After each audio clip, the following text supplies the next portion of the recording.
Before the middle of the 15th century, the world of information was a very different place. Imagine a time when every single book, every scroll, every document had to be created by hand.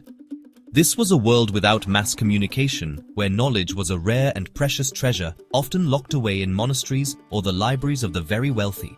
Scribes, usually monks, would spend their entire lives hunched over desks, painstakingly copying texts letter by letter with a quill and ink. This process was incredibly slow and laborious. A single Bible could take years to complete, making it as valuable as a farm or a house. The chances for human error were immense, and with each new copy, mistakes could be introduced, subtly altering the original text over generations. This manual creation meant that books were exceedingly rare and prohibitively expensive. They were not items for the common person, but symbols of power and status for the church and the nobility. For most people, the world of letters was entirely inaccessible. Their knowledge of history, science, and even their own faith was passed down orally, through stories, sermons, and songs.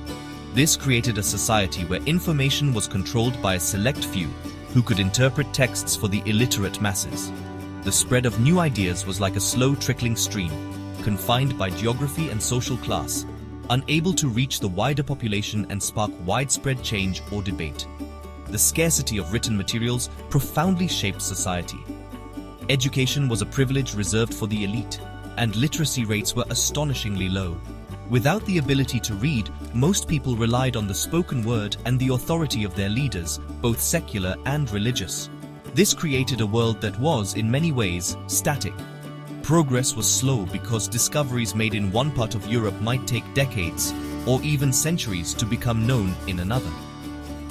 The collective knowledge of humanity grew at a snail's pace, with each generation having to rediscover what was lost or never widely shared. It was a world waiting for a spark, a way to unlock this trapped knowledge and share it with everyone. This reliance on scribes created a bottleneck for all forms of learning and progress. Think of the great thinkers and scientists of the time. Their groundbreaking ideas could only be shared with a handful of correspondents who could afford to have their works copied. A new medical technique, a philosophical argument, or a mathematical breakthrough remained isolated, unable to be built upon by others. The great library of human thought was effectively a collection of locked rooms with only a few people holding the keys. The world was crying out for a method to duplicate knowledge accurately, cheaply, and most importantly, quickly. It was this fundamental problem that a man from Mainz, Germany, was about to solve forever. Johannes Gutenberg, born around the year 1400 in Mainz, Germany, was a man of many talents. He came from a patrician family and was trained as a goldsmith, a metallurgist, and a gem cutter. This background gave him a unique and powerful set of skills. He understood how to work with metals, how to create precise molds, and how to apply pressure to make an impression, all crucial elements for his future invention. Gutenberg was not a scribe or a scholar in the traditional sense, but an entrepreneur and an inventor, a man who saw a practical problem and believed he could find a technological solution. He was driven by a combination of commercial ambition and perhaps a visionary's desire to make a mark on the world. Gutenberg's motivation was multifaceted. On one hand, he saw a clear business opportunity. The demand for books, especially religious texts like Bibles and Psalters, was growing, yet the supply was severely limited by the slow process of hand copying. He recognized that if he could devise a way to produce books quickly and in large quantities, he could meet this demand and become a very wealthy man. He borrowed significant sums of money from investors, like Johann Fust, to fund his secret project, a testament to his belief in its commercial viability. This was a high-stakes venture, and Gutenberg poured all his resources and energy into making it a success, knowing that failure would mean financial ruin. Beyond the lure of profit, it is believed Gutenberg was also driven by a deeper, more pious motivation. He lived in a deeply religious age, and his first major project was the printing of the Bible. He likely believed that by making the Holy Scriptures more widely available, he was performing a service to God and to humanity. He wanted to create copies of the Bible that were not only numerous but also beautiful and uniform, free from the errors that plagued handwritten manuscripts. His goal was to replicate the quality of the finest scribal work, but on an industrial scale. This quest for perfection is evident in the stunning quality of his famous 42-line Bible, a masterpiece of early printing. This ambition led him to years of secret experimentation in the 1440s. He had to overcome numerous technical challenges. He needed to create a durable metal alloy for his type, a press that could apply even pressure, and an ink that would adhere to metal type but not smudge on paper. He combined existing technologies, such as the screw press used in winemaking and papermaking, with his own groundbreaking innovations. His true genius lay not in inventing a single new thing, but in bringing together these different elements into a single, efficient system. It was this holistic vision, this combination of metallurgy, mechanics, and chemistry, that allowed him to turn his ambitious dream into a world-altering reality. The brilliance of Gutenberg's printing press lay in its core concept: movable type. Instead of carving an entire page onto a single wooden block, Gutenberg created individual letters or type from a metal alloy of lead, tin, and antimony. This alloy was crucial. It was soft enough to be easily cast but hard enough to withstand the immense pressure of the press over thousands of impressions. Each letter was cast in a hand-held mold, allowing for the rapid and uniform production of hundreds of identical characters.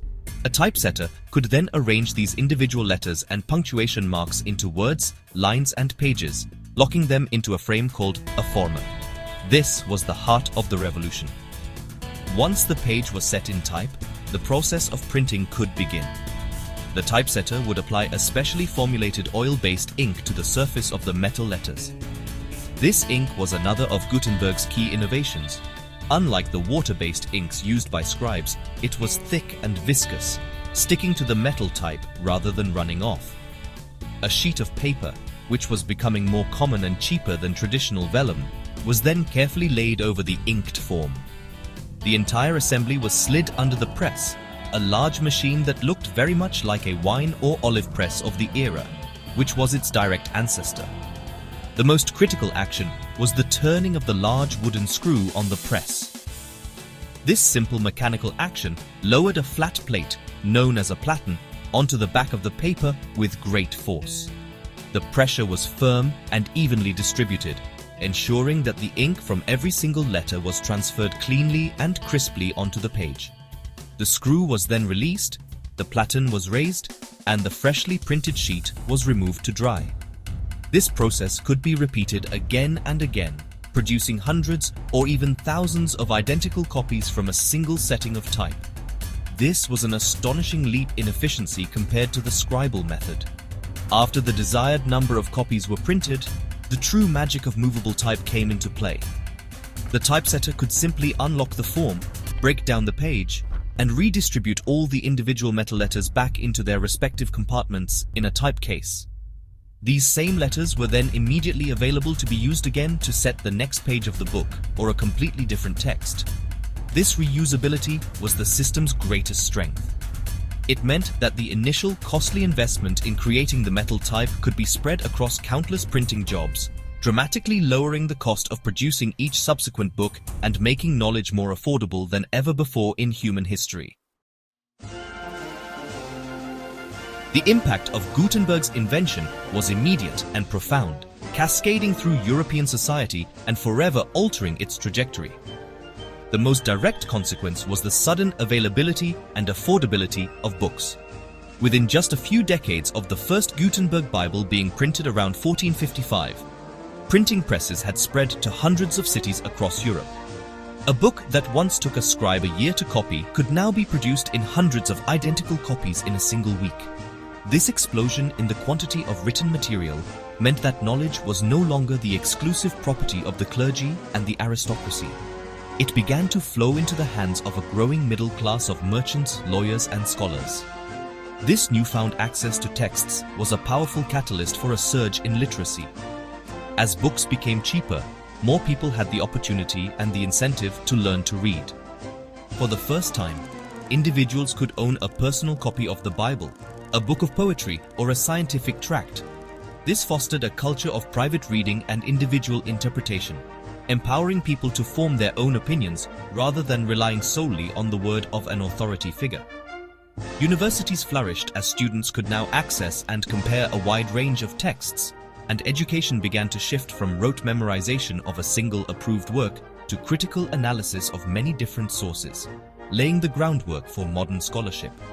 The printing press became the engine of the great intellectual and religious movements of the era. The Renaissance, a rebirth of interest in classical art, science, and literature, was accelerated as ancient Greek and Roman texts were printed and disseminated widely. Similarly, the Protestant Reformation was, in many ways, a revolution born of the press. Martin Luther's 95 Theses, which challenged the practices of the Catholic Church, were printed and distributed across Germany in a matter of weeks in 1517. This rapid spread of his ideas would have been impossible just a century earlier, allowing him to bypass the traditional authority of the Church and speak directly to the people. Ultimately, Gutenberg's printing press is considered one of the most important inventions in history because it fundamentally democratized information. It broke the monopoly on knowledge, shattered the isolation of communities, and connected the minds of people across vast distances. By enabling the swift and accurate replication of ideas, it paved the way for the scientific revolution, the Enlightenment, and the development of the modern nation-state. It gave us everything from newspapers to novels, from scientific journals to political pamphlets. It transformed our world from one of whispers and echoes into a world of shared, recorded, and endlessly debated knowledge, a world in which we still live today.